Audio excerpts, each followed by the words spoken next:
विकस्य Cersei जनानरंग मधुर मुखुरु गुंजत बहुभृंग। बोलत जल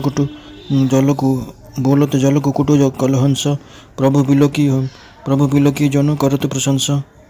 चक्रवाक बक खग समुदायी देखत बनई बरन नहीं जाई। सुंदर खगगन गिरा सुहाई जात पथिक जनु लेत बोलाई। ताल समीप मुनिना गुरु चाय बहु चौदिशी कानन बिटप सुहाय। चंपक बकुल कदम्ब तमाला पाटल पनस पराग रसाला। नव पल्लव कुसुमित तोरु नाना बंचरी के पटली कर गाना। शीतल मंद सुगंध सुभाव संतत बहय मनोहर राव। कुहु कोकिल धुनि करही सुनिरव सरस ध्यान मुनिट रही। फल भार ननम बिटप सब रहे भूमि नियराई। परोपकारी पुरुष जिमि नवहि सुसंपत्ति पाई। देख राम अति रुचिर तलावा मजुन किन परम सुख पावा। देखी सुंदर तरुवर छाया बैठे अनुज सहित रघुराया। तहीं पुनि सकल देव मुनि आए अस्तुति करी निज धाम सिधाए। बैठे परम प्रसन्न कृपाला कहत अनुज सन कथा रसाला। विरहुवंत भगवंत ही देखी नारद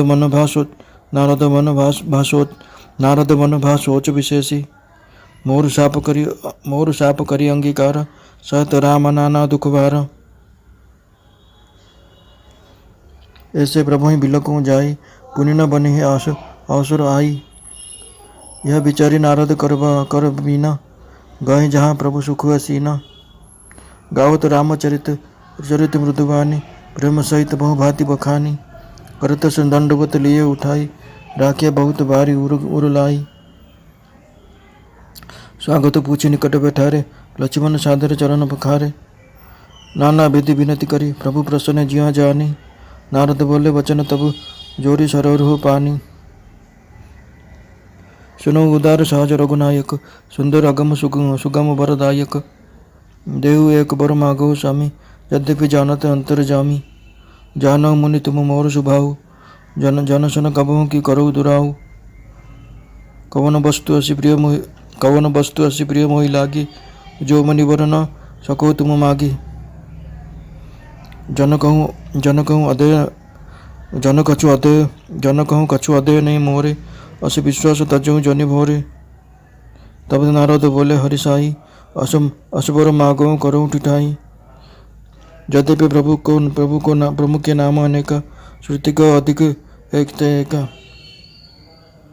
राम सकल नाम नथ अधिका हो नाथ अग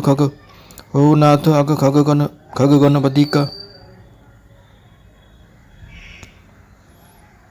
राका रजनी भगत राम नाम सोय सोम। अपर नाम उड़गन विमल वसु भगत उरु व्योम।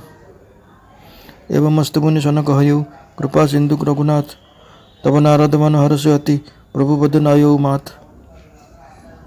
अति प्रसन्न रघुनाथ ही जानी पुनि नारद बोले मृदुवानी। राम जब ही प्ररु निज माया मोहि सुनहु रघुराया। तब विवाह में करो मैं चाहूँ कि न प्रभु के कारण करे न दीना। सुनि मुनि तो ही कहु सहरोसा। भजई जय मोहि तज सकल भरोसा। करो सदा तिनके रखवारी जिमि बालक राखई महतारी। ग शिशु बच्चो अनल हिधाई तह रखई जनिन और गाई। प्रौढ़ भय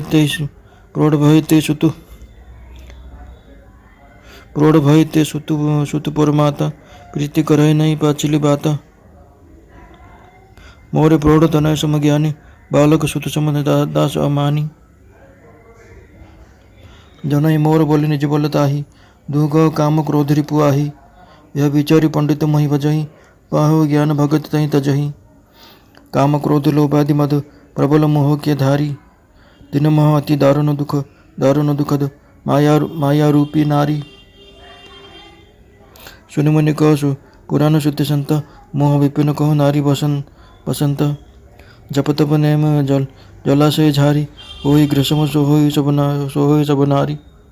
काम क्रोध मद मच्छर भूका, इनहि हरस प्रद बरसा एका। दुर्वासना कुमुद समुदाय, तिनका शरद सदा सुखदाई। धर्म सकल शरीर सरसी रुह बुंदा, ओम हिम तिनहि दय सुखमंदा। पुण्य ममता जवास बहुताई, पल होई नारी शिशिर मृत्यु पाई। पाप उल्लुक निकर सुखकारी, नारी निबिड़ रजनी अधिहारी। बुद्धि बल शील सत्य सब मीना, बन से सम त्रियक है प्रवीण। अवगुण मूल शूलप्रद प्रमदा सब दुख, अवगुण मूल शूलप्रद प्रमदा सब दुख खानी। ताहे किन निवारण मुनिमय यह जानी। सुनि रघुपति के बचन सुहाय, मुनि तन पुलक नयन भरी आए। कहो कौन प्रभु की असी रीति, सेवक पर ममता और प्रीति। जय न भजई अस प्रभु भ्रम त्यागी, ज्ञान रंक नर मंद भागी। पुण्य साधर बोले मुनि नारद, सुनो राम विज्ञान विशारद। संतना के लचन रघुवीरा, कहो नाथ भव भंजन भीरा। सुनि मुनि संतना के गुण कहूँ, जिनते मैं उनके बस रहूँ। सट विकार जित अनघ कामा, अचल किंचन सुचि सुखदामा। अमित बोध अनिह मित भोगी, सत्य सार कवि कोविद जोगी। सावधान मानद बदहीना, धीर धर्म गति परम प्रवीण। गुनागार संसार दुख, रहित विगत संदेह। तजी मम चरण सरोज, प्रिय तिन्ह कहु देह न गेह। निज गुण सवन सुनत सकु चाही, पर गुण सुनत अधिक रसाही। सम शीतल नहीं त्यागई नीति, सरल स्वभाव सबहि भन प्रीति।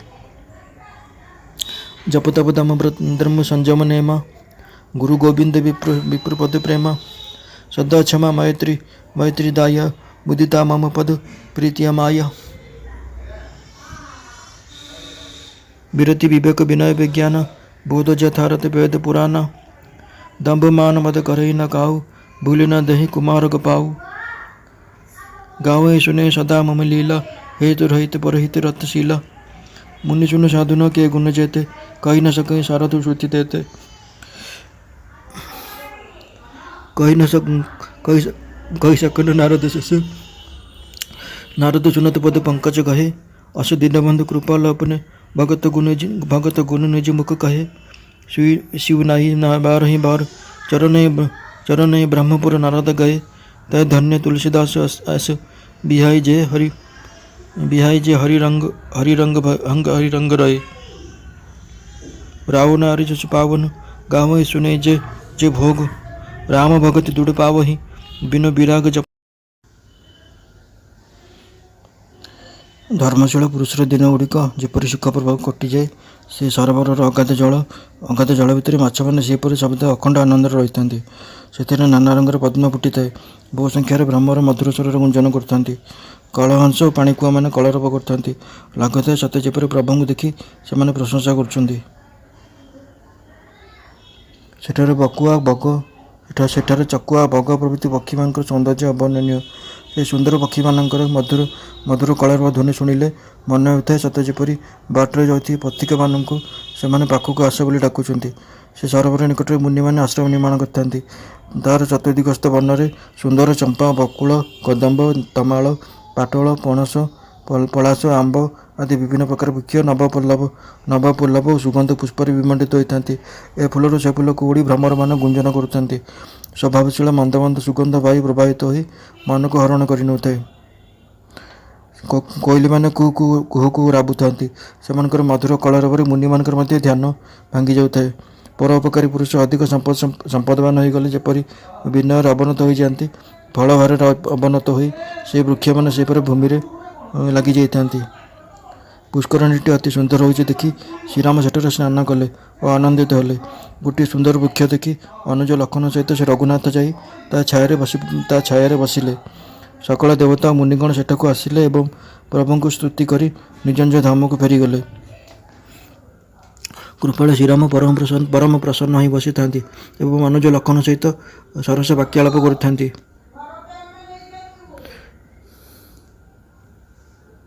ବିରହୀ ଭଗବାନଙ୍କୁ ଦେଖି ନାରଦଙ୍କ ମନରେ ବଡ଼ ଚିନ୍ତା ହେଲା। ସେ ଭାବିଲେ, ମୋ ଅଭିଶାପ ସ୍ୱୀକାର କରି ଶ୍ରୀରାମ ନାନା ପ୍ରକାର ଦୁଃଖ ସହୁଛନ୍ତି। ଯାଇ ଭକ୍ତବତ୍ସଳ ପ୍ରଭୁଙ୍କୁ ଟିକିଏ ଦର୍ଶନ କରେ, ଏପରି ଅବସର ଆଉ ମିଳି ନପାରେ। ଏପରି ଭାବି ହାତରେ ବୀଣା ଧରି ପ୍ରଭୁ ଯେଉଁଠାରେ ସୁଖରେ ବସିଥିଲେ, ନାରଦ ସେଠାକୁ ଚାଲିଲେ। ସେ ପ୍ରେମର ସହିତ ନାନା ଭାବରେ ଶ୍ରୀରାମଚରିତ ବର୍ଣ୍ଣନା କରିବା ଛଳରେ କୋମଳ ମଧୁର କଣ୍ଠରେ ଗାନ କରି କରି ସେଠାରେ ଆସି ପହଞ୍ଚିଗଲେ। ସେ ଦଣ୍ଡବତ ପ୍ରଣାମ କରନ୍ତେ ଶ୍ରୀରାମ ତାଙ୍କୁ ଉଠାଇ ନେଇ ଆଦରରେ ବହୁ ସମୟ ପର୍ଯ୍ୟନ୍ତ ହୃଦୟରେ ଲଗାଇ ରଖିଲେ। ତାପରେ କୁଶଳ ପ୍ରଶ୍ନ କରି ତାଙ୍କୁ ପାଖରେ ବସାଇଲେ। ଲକ୍ଷ୍ମଣ ଯାଇ ବଡ଼ ଆଦରରେ ତାଙ୍କର ଚରଣ ଧୋଇଦେଲେ। ପ୍ରଭୁ ପ୍ରସନ୍ନ ଅଛନ୍ତି ଜାଣି ନାରଦ ବହୁ ପ୍ରକାର ବିନୟ ପ୍ରକାଶ କରି ଯୋଡ଼ହସ୍ତ ପୂର୍ବକ କହିଲେ, ହେ ସ୍ୱଭାବତଃ ଉଦାର ଶ୍ରୀ ରଘୁନାଥ, ଶୁଣନ୍ତୁ। ଆପଣ ହେଉଛନ୍ତି ସୁନ୍ଦର, ଅଗମ ଓ ସୁଗମ ବରପ୍ରଦାୟକ। ହେ ସ୍ୱାମୀ, ଯଦି ବି ଆପଣ ଅନ୍ତର୍ଯାମୀ ହୋଇଥିବାରୁ ସବୁ ଜାଣନ୍ତି, ତଥାପି ମୁଁ ଗୋଟିଏ ବର ମାଗୁଛି, ମୋତେ ତାହା ପ୍ରଦାନ କରନ୍ତୁ। ଶ୍ରୀରାମ କହିଲେ, ହେ ମୁନି, ତୁମେ ତ ମୋର ସ୍ୱଭାବ ଜାଣୁ। ମୁଁ କ'ଣ କେବେ ମୋ ଭକ୍ତଙ୍କ ଠାରୁ କିଛି ଲୁଚାଇ ରଖେ? ହେ ମୁନିବର, ମୋତେ କେଉଁ ବସ୍ତୁ ଏତେ ପ୍ରିୟ ଯେ ତୁମେ ତାହା ମାଗିପାରିବ ନାହିଁ? ବିଶ୍ୱାସ କର, ମୋର କୌଣସି ବସ୍ତୁ ଭକ୍ତଙ୍କ ନିମନ୍ତେ ଅଦେୟ ନୁହେଁ। ଏହି ବିଶ୍ୱାସ ଭୁଲରେ ବି ଛାଡ଼ ନାହିଁ। ଏହା ଶୁଣି ନାରଦ ଆନନ୍ଦରେ କହିଲେ, ମୁଁ ଦୁଷ୍ଟତା କରି ବର ମାଗୁଛି ଯେ ଯଦ୍ୟପି ପ୍ରଭୁଙ୍କର ଅନେକ ନାମ ରହିଛି ଏବଂ ବେଦଗଣ କହନ୍ତି ଯେ ସେସବୁ ନାମ ଏକକୁ ବଳି ଆର ଏକ, ତଥାପି ହେ ନାଥ, ମୋର ଏତିକି ମାଗୁଣି ଯେ ରାମ ନାମ ଅନ୍ୟ ସବୁ ନାମଠାରୁ ବଡ଼ ଓ ପ୍ରଭାବଶାଳୀ। ରାମ ନାମ ଅନ୍ୟ ସବୁ ନାମଠାରୁ ବଡ଼ ଓ ପ୍ରଭାବଶାଳୀ ହୋଇଯାଉ, ତଥା ପାପ ରୂପୀ ପକ୍ଷୀମାନେ ନିମନ୍ତେ ବ୍ୟାଧ ସମାନ ହୋଇଯାଉ। ଆପଣଙ୍କ ଭକ୍ତିରୂପୀ ପୂର୍ଣ୍ଣିମା ରାତ୍ରିରେ ଭକ୍ତମାନଙ୍କର ହୃଦୟରୂପୀ ନିର୍ମଳ ଆକାଶରେ ରାମ ନାମ ପୂର୍ଣ୍ଣଚନ୍ଦ୍ର ହୋଇଯାଉ ଏବଂ ଅନ୍ୟ ସବୁ ନାମ ତାରା ହୋଇ ନିବାସ କରନ୍ତୁ। କୃପାସାଗର ଶ୍ରୀ ରଘୁନାଥ ମୁନିଙ୍କୁ ତାହା ହିଁ ହେଉ ବୋଲି କହିଲେ। ନାରଦ ଅତ୍ୟନ୍ତ ହର୍ଷିତ ହୋଇ ପ୍ରଭୁଙ୍କ ଚରଣରେ ପ୍ରଣାମ କଲେ। ଶ୍ରୀ ରଘୁନାଥ ଅତ୍ୟନ୍ତ ପ୍ରସନ୍ନ ଜାଣି ନାରଦ ପୁଣି ଥରେ କୋମଳ ଭାବରେ ପଚାରିଲେ, ହେ ଶ୍ରୀରାମ, ହେ ରଘୁନାଥ, ଆପଣ ଯେତେବେଳେ ନିଜ ମାୟା ପ୍ରେରଣ କରି ମୋତେ ମୋହିତ କରିଦେଇଥିଲେ, ସେତେବେଳେ ତ ମୁଁ ବିବାହ କରିବାକୁ ଚାହୁଁଥିଲି। ହେ ପ୍ରଭୁ, ଆପଣ କାହିଁକି ମୋତେ ବିବାହ କରାଇ ଦେଲେ ନାହିଁ? ପ୍ରଭୁ କହିଲେ, ହେ ମୁନି, ମୁଁ ତୁମକୁ ଆନନ୍ଦର ସହିତ କହୁଛି ଯେ ଯେଉଁମାନେ ସକଳ ଆଶା ଭରସା ଛାଡ଼ିଦେଇ କେବଳ ମୋତେ ହିଁ ଭଜନ୍ତି, ମୁଁ ସେମାନଙ୍କୁ ନିଜର ମା ନିଜର ଶିଶୁ ସନ୍ତାନକୁ ରକ୍ଷା କରିବା ପରି ରକ୍ଷା କରେ। ଶିଶୁପୁତ୍ର ଯେଉଁଠି ନିଆଁକୁ କିମ୍ବା ସାପକୁ ଧରିବାକୁ ଧାଇଁଯାଏ, ସେଠାରେ ମା ତାକୁ ହାତରୁ ଓଗାଳି ରକ୍ଷା କରନ୍ତି। ସେ ବାଳକ ବଡ଼ ହୋଇଗଲେ ମା ତାକୁ ସ୍ନେହ କରିଥାନ୍ତି ସତ, କିନ୍ତୁ ଆଗ କଥା ଆଉ ରହେ ନାହିଁ। ସେହିଭଳି ସେ ବଢ଼ିଲା ପୁଅକୁ ମା ଆଉ ମାତୃପୁରାଣୀ ଶିଶୁକୁ ରକ୍ଷା କଲା ପରି ରକ୍ଷା କରନ୍ତି ନାହିଁ, କାରଣ ସେ ଆଉ ମା ପରି ନିର୍ଭର ନ କରି ନିଜ ନିଜକୁ ରକ୍ଷା କରେ। ଜ୍ଞାନୀ ହେଉଛନ୍ତି ମୋର ବଡ଼ ପୁଅ ସମାନ, କିନ୍ତୁ ନିଜ ବଳରେ ଅଭିମାନ ରଖୁନଥିବା ତୁମ ପରି ସେବକ ହେଉଛନ୍ତି ମୋର ଶିଶୁପୁତ୍ର ସମାନ। ମୋ ସେବକମାନଙ୍କଠାରେ କେବଳ ମୋରି ଭରସା ଥାଏ, ଅଥଚ ଜ୍ଞାନୀଙ୍କଠାରେ ଥାଏ ତାଙ୍କ ନିଜ ବଳର ଅଭିମାନ। କିନ୍ତୁ କାମକ୍ରୋଧ ରୂପୀ ଶତ୍ରୁ ତ ଉଭୟଙ୍କ ପାଇଁ ରହିଥାଏ। ଭକ୍ତଙ୍କ ଶତ୍ରୁଙ୍କୁ ମାରିବାର ଦାୟିତ୍ୱ ମୋ ଉପରେ ଥାଏ, କାରଣ ସେମାନେ ମୋର ପରାୟଣ ହୋଇ ମୋରି ବଳ ଉପରେ ନିର୍ଭର କରନ୍ତି। କିନ୍ତୁ ନିଜ ବଳରେ ଅଭିମାନ କରୁଥିବା ଜ୍ଞାନୀମାନଙ୍କୁ ଶତ୍ରୁକୁ ମାରିବା ଦାୟିତ୍ୱ ମୋ ଉପରେ ନଥାଏ। ଏପରି ବିଚାର କରି ବୁଦ୍ଧିମାନ ଲୋକେ ମୋତେ ହିଁ ଭଜନ୍ତି। ସେମାନେ ଜ୍ଞାନପ୍ରାପ୍ତ ହୋଇଗଲେ ମଧ୍ୟ ଭକ୍ତି ଛାଡ଼ନ୍ତି ନାହିଁ। କାମ, କ୍ରୋଧ, ଲୋଭ, ମୋହ, ମଦ ଆଦି ହେଉଛନ୍ତି ମୋହ ଅର୍ଥାତ୍ ଅଜ୍ଞାନର ବଳବାନ ସେନା। ଏମାନଙ୍କ ଭିତରୁ ମାୟାରୂପିଣୀ ଅର୍ଥାତ୍ ମାୟାର ସାକ୍ଷାତ ମୂର୍ତ୍ତି ସ୍ତ୍ରୀ ତ ଅତ୍ୟନ୍ତ ଦାରୁଣ ଦୁଃଖ ଦିଏ। ହେ ମୁନି, ଶୁଣନ୍ତୁ। ବେଦ, ପୁରାଣ ଓ ସନ୍ଥମାନେ କହନ୍ତି ଯେ ମୋହରୂପୀ ବନକୁ ବିକଶିତ କରିବାରେ ସ୍ତ୍ରୀ ହେଉଛି ବସନ୍ତ ଋତୁ ସମାନ। ସେ ସ୍ତ୍ରୀ ଗ୍ରୀଷ୍ମ ରୂପ ହୋଇ ଜପ ତପ ନିୟମ ରୂପୀ ସବୁ ଜଳାଶୟକୁ ଶୁଖାଇ ଦିଏ। କାମ, କ୍ରୋଧ, ମଦ ଓ ମାତ୍ସର୍ଯ୍ୟ ହେଉଛନ୍ତି ବେଙ୍ଗ। ଏକମାତ୍ର ସ୍ତ୍ରୀ ହିଁ ବର୍ଷା ଋତୁ ପରି ହୋଇ ଏହି ବେଙ୍ଗମାନଙ୍କୁ ଆନନ୍ଦ ପ୍ରଦାନ କରେ। ଯାବତୀୟ ମନ୍ଦ ବାସନା ହେଉଛି କୁମୁଦ ଅର୍ଥାତ୍ କଇଁ ସମାନ। ସ୍ତ୍ରୀ ହେଉଛି ସେହି କୁମୁଦବନକୁ ସର୍ବଦା ସୁଖ ଦେଉଥିବା ଶରଦ ଋତୁ। ସମସ୍ତ ଧର୍ମ ହେଉଛନ୍ତି ପଦ୍ମବନ ସମାନ। ନିଚ ବିଷୟ କନ୍ୟା ସୁଖ ଦେଉଥିବା ସ୍ତ୍ରୀ ହେମନ୍ତ ଋତୁ ହୋଇ ସେହି ପଦ୍ମବନକୁ ପୋଡ଼ିଦିଏ। ପୁଣି ମମତା